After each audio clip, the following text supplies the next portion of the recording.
Hello everybody, welcome to my channel. My name is Chris, and in today's video I have got 3 boxes that I am going to make over. So let's begin with DIY number 1. Alright, so I found this recipe box probably last fall, late summer, something like that. Picked it up for like $3.99. It's solid wood. I think it's called like a folk art recipe box, but anyway, to me, the image is just a little outdated. I mean, it's cute and all. It was hand painted, but it is time to give it an update.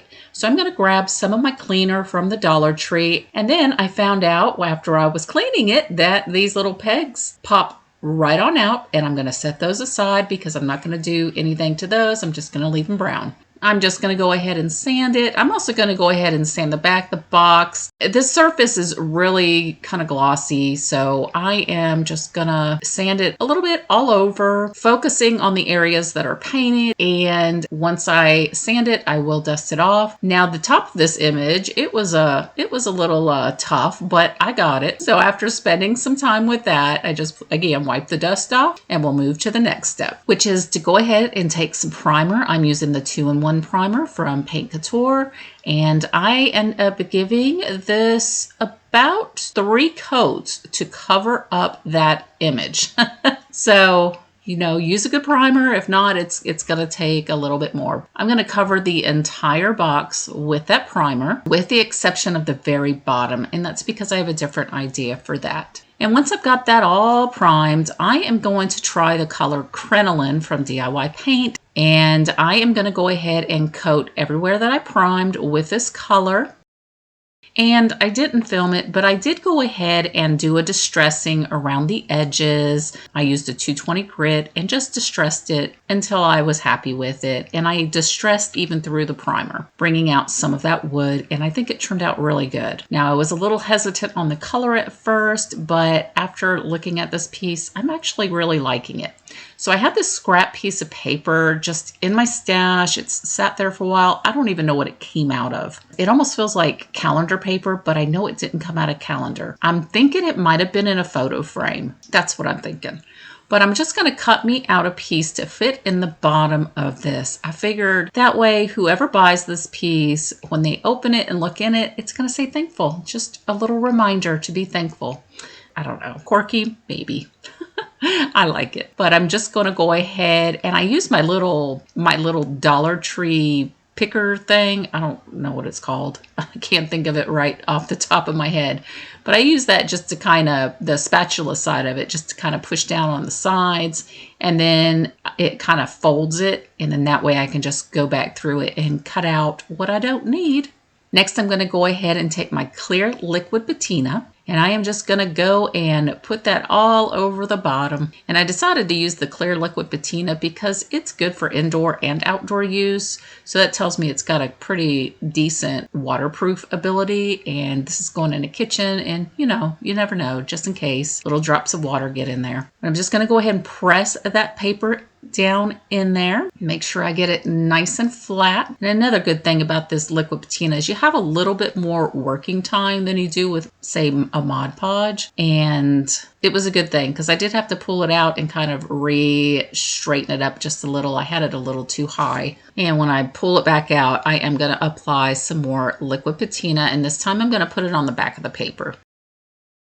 And this time I try to get it started in the center the best I can and just use my hand to kind of press it and tap it in there. And then I get smart and I'm like, I have a silicone spatula. That would work great. So I'm going to use my little silicone spatula just to kind of get some of those bubbles and stuff out from underneath, making sure it's all nice and flat. And then I'm just going to take some more liquid patina and I am going to coat it on the top. And once that dries, I do go ahead and put another layer of the patina on there just for some extra protection. All right, so I picked up some transfers from Amazon. I'll be sure to link them in my description box. It came with stacks of transfers. One stack was pigs, one was cows, one was lambs, and chickens. But I'm going to go ahead and use the pigs. Pigs seem to be a pretty big thing, and I thought they were so stinking cute.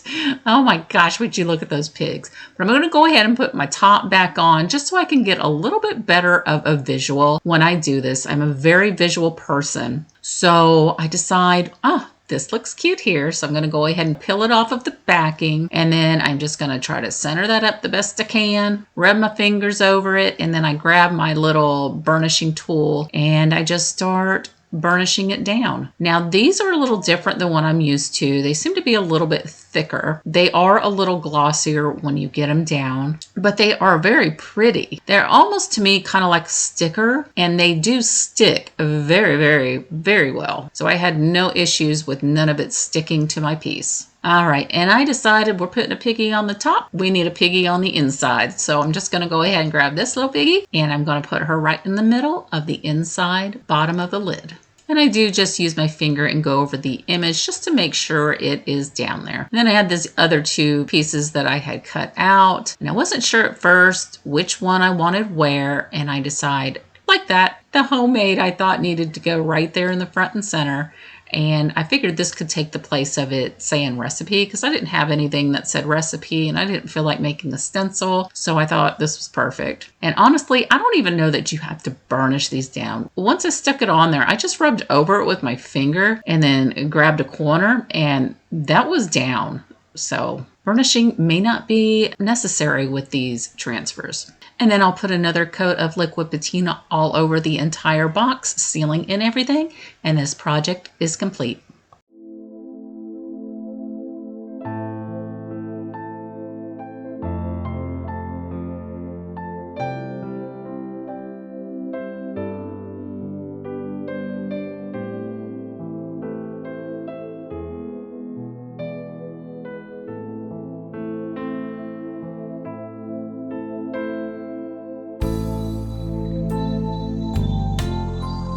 DIY number 2. All right, so this jewelry box did not look like this originally. I will put a picture up here in the corner showing you what it did look like. About 3 years ago, I was going to make this over and I never got back to it. Thank goodness I put all the screws and everything in a little baggie and a little cup, and I just kind of separated them so I knew what they went to. I even already have the little mirror here covered with some painter's tape. So since I had painted over it and stenciled over it, I'm going to go ahead and take me some sandpaper and I am going to sand off everywhere that I painted that blue color on, because I know trying to cover that up may be a little difficult. And at this point in time, I wasn't sure what color I was going to go with. So better safe than sorry. And once I got that sanded down, I did go ahead and prime it with the primer from Couture. And now I'm going to take this color Blue Pine from Fusion Paint, and this is an all-in-one paint, and I'm going to go ahead and cover the box in this color. All right, so after I had gotten the box painted and it dried, I pulled off that painter's tape around the mirror and it peeled up some of my paint. And this is an all-in-one paint. It'll be hard to go over that unless I really sand it back. And I just didn't want to mess around with that. So I decided, you know what, I've got some of these picture frame molds and I'm going to go ahead and put like a little frame around this mirror just to give it a little bit of detail. But I'm going to go ahead and use this one right here. I'm going to take some of my clay and we're just going to make a mold. Now, when I put the clay in and I scrape off the excess, I think I'm starting to get a little bit better at this. As I was going, it just seemed like it got easier. So, you know, practice will make it easier, people. Just keep that in mind. But this is going to be a little tricky to explain because this frame will not fit perfectly around my mirror. So I am going to have to trim here and piece here, if that makes sense. So I just kind of figured I'd go ahead and start with the bottom and the top, make me a full piece and see what I'm working with. And the top of this frame has this little point at the top that I thought would look pretty on this frame. So I definitely want to use that section for the top of our mirror, which in the end will change also. So Keep that in mind. So with my little chopper, I'm going to have to just cut my casting in sections, place it on the top. Sorry, I'm a little out of frame there. Then I'm just going to roll up some more clay and make another casting, and I'm going to go ahead and take the side pieces of this frame, the longer sides, and then I wanted to make sure that I came down just a little bit, just in case. And then this chopper works so well to skim over the top. And I guess you can use a credit card too. I've never used a credit card, but I've heard people say you can use one. But this works so well. Flip that baby over and work it on out.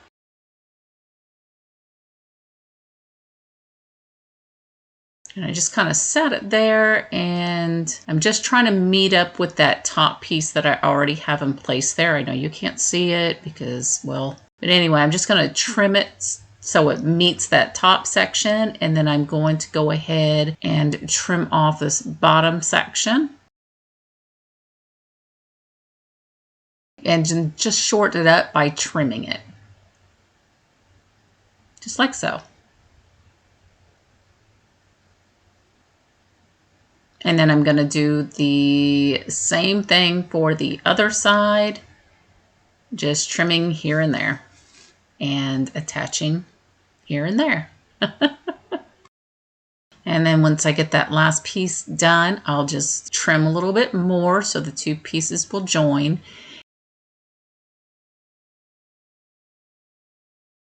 Okay, I tested this. It was too wide. It would not fit over my box when the lid closed. So I just trimmed off the ornate section of the frame, leaving the centerpiece. And we just got a little frame. It's going to cover up my little messes there. So I'm going to go ahead and just use some Titebond Quick and Thick. And we're going to try to glue these down without messing up too badly. And then once I got those glued down with that Titebond, I just moistened my fingers. And where I had to join the clay pieces together, I'm just kind of trying to mold them as one so it doesn't look so broken up. I hope that makes sense. And then after I let this piece dry, don't believe I recorded it, but it still had a little bit of gap between the areas that we joined. So I just took little bitty pieces of clay and rolled them up and just smooshed them down in the cracks and let that dry. And then I'm just going to take a baby wipe and wipe up any of that glue that got on the glass and clean up around the outside of the frame as well. I just don't want all that stuff to stick down and become one with the paint. And while that mold is drying, I'm going to take the bottom part of the box and around the trim, I want to go ahead and paint it with this antique gold from Paint Couture. And I'm just going to, like I said, I'm just going to go around that bottom rim only. And when I get this on there, I end up doing about 3 coats of it to really make it pop. And then once that mold is pretty much dry, I am going to take that same antique gold and I'm going to go around the frame and we're just going to give it some color. But before I do that, I'm going to go over that mold with the color that we painted the box. That way the 2 golds will look the same. And actually, if you wanted it even a little bit more of a vibrant vintage type gold, you could always go over that with a black color. But I didn't want to get black anywhere, so I'm going to stick with the blue. And we're just going to go ahead and cover that to give that antique gold something better to stick to other than just the clay. And then once that paint is dry, we can go ahead and proceed with the antique gold and go over that. And I put 3 coats on this section as well. And once I finished that, I went ahead and just put the lid back on with those hinges. And then I'm going to take the little handle pieces that go on the drawer and just a decorative piece right above the drawer to make it look like there's 2 drawers. Well, I want it more gold. I want it to match the gold that we just used a little bit better. So I'm going to take some black paint and I'm going to go ahead and paint over those handles. And then once I get that dried down, I'll go ahead and take that same color gold and we'll go over those. And then I'm going to set those aside and let them dry. And then I'm going to take that same gold and I'm going to go around the trim on the lid area, just like we did on the bottom. And my original thought was I was going to put a transfer on the top of this, like a white flower of some sort, but I changed my mind. I'm going to resell it, so we'll see what happens. Maybe I'll go back and do it. But I bought these feet off of Amazon, and I believe they came like 25 of them in a pack. I'll link that in my description box in case you're interested. I couldn't use the one from Hobby Lobby because you actually have to mount those on the corner, and with these rounded surfaces, I needed something to mount on the bottom, and I didn't want to use wood. I wanted to use metal. So I'm just going to go ahead and measure, make sure they're as even as possible. I'm not perfect, so if they're a little bit off, hopefully nobody can tell. But I am just going to go ahead and screw those down. I will screw back on my handles, and this project will be done. And you guys will have to let me know, should I go back and add the white flower to the top of the lid or leave it like it is?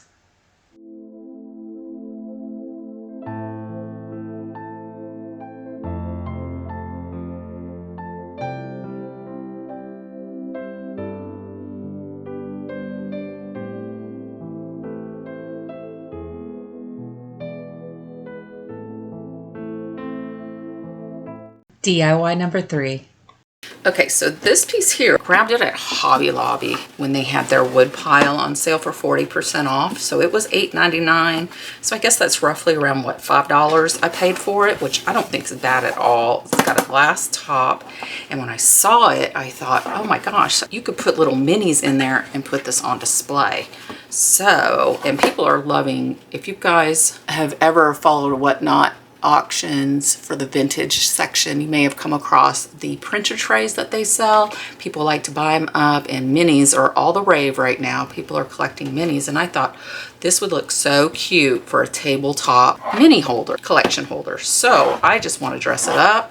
And of course, the first thing I'm going to do is remove that sticker, and I'm also going to remove the hardware. And this is just going to make it easier to paint, sand, what have you, which is what we're going to be doing to it. And once I get all that hardware off, I am going to put it in a little Ziploc. Well, it's not a Ziploc baggie. It's a little bag that you can get at the Dollar Tree. But regardless, I'm keeping all my pieces together so I don't lose them. And once I've got those all securely tucked into their place, I'm going to go ahead and grab me some painter's tape, and I'm going to go ahead and tape off this glass, and I'm going to do that on both the front side and the bottom side. And that's just because I don't want to get any paint or stain or whatever I decide to use here on it, just to make cleanup a bit easier. And then next, because all of these wood pieces that you can buy at the Dollar Tree, Hobby Lobby, they all seem to be just a little rough. So I'm going to go ahead and give this a sanding, and I'm just using a 220 grit sandpaper, and I'm just going to sand the front, the back, especially where I pulled that sticker off, and get this prepped and ready to paint / stain. And I'm also going to sand the top section as well on both the top side and the bottom side of it.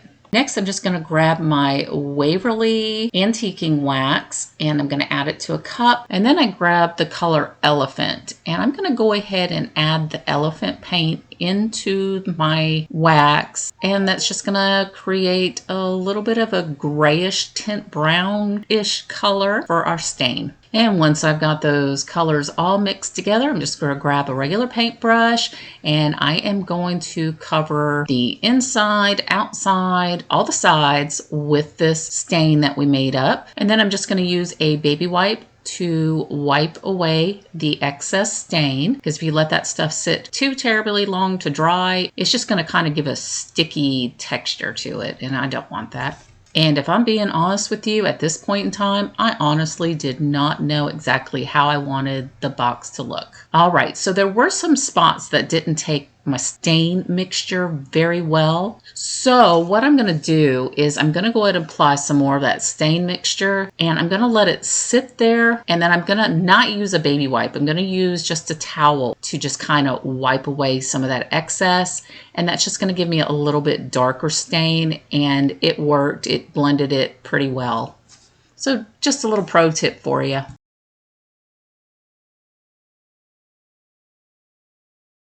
And once I got the box covered in our stain, both the top and the bottom, I decided I didn't want it stained. I'm going to give it more of a rustic look. So I'm going to take the vintage linen from DIY Paint and I'm just going to give a dry brush, if you will. I start off a little light. I wasn't really sure how much I wanted. So, you know, start off light, work your way to what you like. If you don't like it, there's always paint back over it.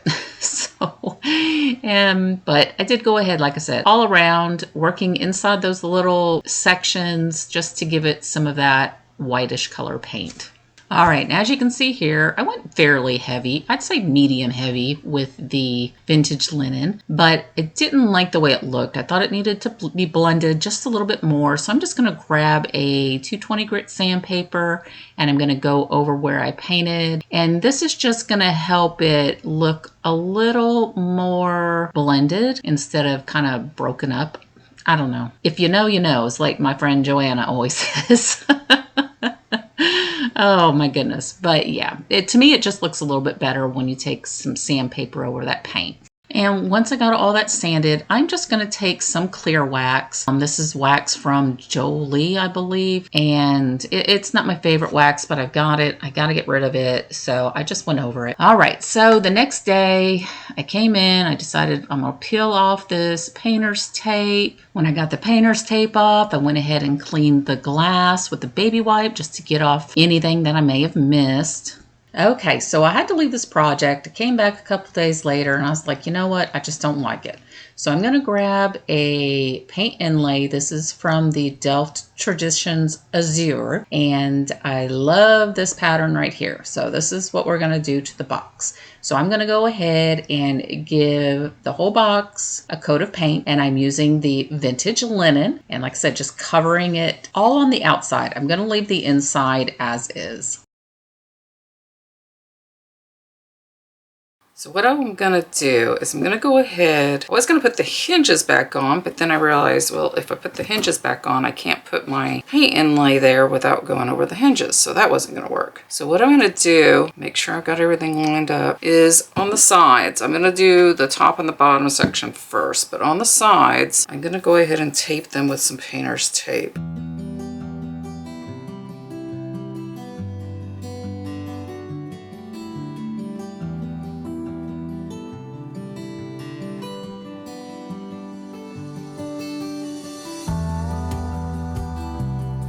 So to be honest with you, at first I wasn't really sure how I was going to tackle this. All I knew is I wanted to put this on, so I'm just trying to figure out the easiest way to do this. And it does take me a second, but I'm going to go ahead and I'm going to lay that inlay flat. And then I'm going to pull it up and then I'm just going to kind of crease it. That way I just know what's going to be touching the box.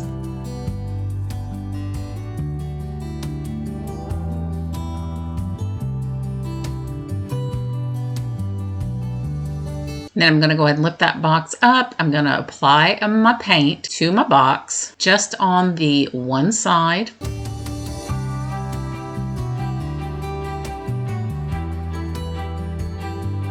And then I'm going to lay that box back down over where I had creased the paper.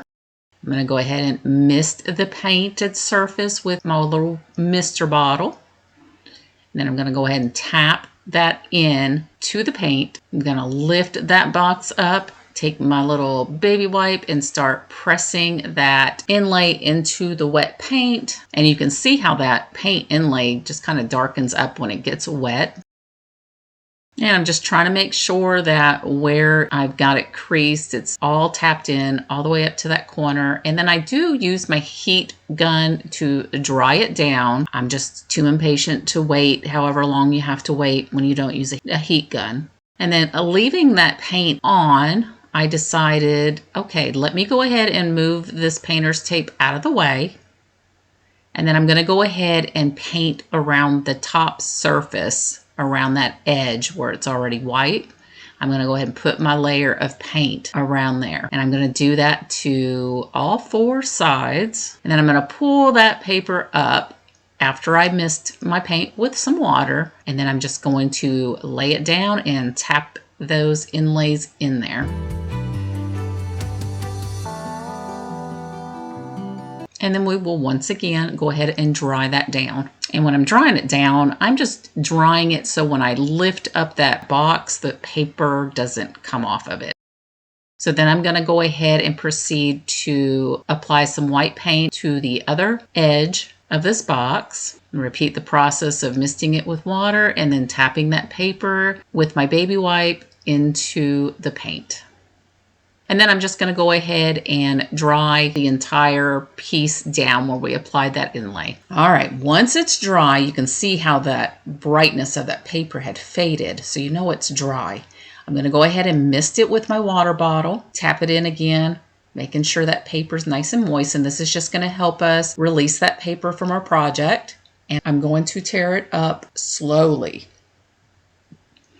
And would you look how beautiful that is? Oh, it's coming out so pretty. Once I get that one edge up, I'm going to go ahead and mist the top, tap it in, and then peel back that paper slowly.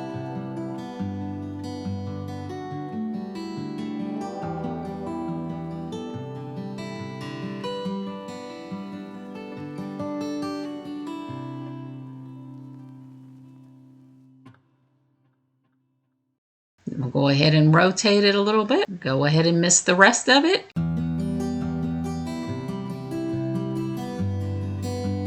And peel that paper off completely.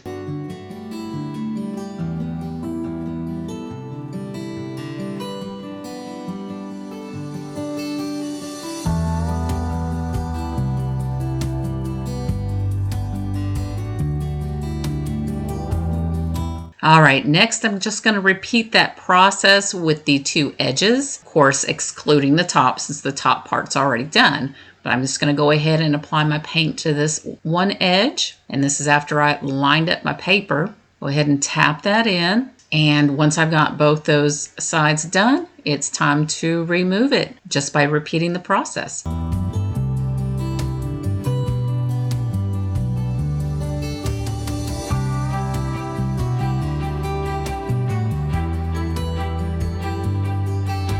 And oh my goodness, it's so pretty. Now I did run out of paper a little bit on the one edge. You can kind of see where it stopped, but that's okay. Okay, so I'm gonna go ahead and take my hardware and some antique gold rub and buff, and I am just gonna go over my hardware pieces just to bring out some more gold. I just think it looks better with the blue and white, but that of course is my personal opinion. And just to apply that rub and buff, I'm just going to use a little paintbrush that I don't care if it gets ruined. I mean, I'll wash it off as quickly as I can, but if it hardens and dries, well, it's already been used once before on the rub and buff, so no big deal. And it's just a little cheapy. When you see the final reveal of this project, I had left the inside in our stained wood with distressed white, and I'm not sure if I like it. I'm not sure. I was kind of thinking maybe I should just go back in and paint it white.